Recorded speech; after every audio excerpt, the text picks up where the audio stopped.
Il-laqa bejn il-Prim Ministru Malti Roberta Bela u l-Prim Ministru Taljana Giorgia Meloni kienet waħda pożittiva li komplet issaħħaħ ir-relazzjonijiet bejn Malta u l-Italja, pajjiżi ġirien fil-Mediterran u fl-Ewropa. Dan kien il-messaġġ li għaddew il-Ministri Jimborċ u Bajrin Camilleri li akkumpanjaw lill-Prim Ministru Robert Abela fil-laqa li kellu mal-kontroparti tiegħu Giorgia Meloni f'Ruma il-ħamis.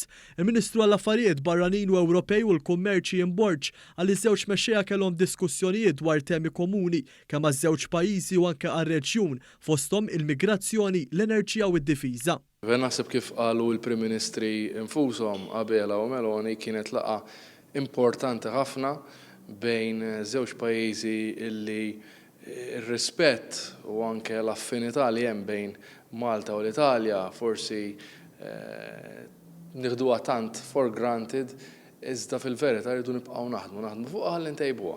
U semma l-importanza li ż-żewġ pajjiżi jaħdmu flimkien favur l-istabbiltà fil-pajjiżi tal-Afrika ta' fuq fosthom mal-Libja u t-Tunesija u l-importanza tal-kooperazzjoni bejniethom.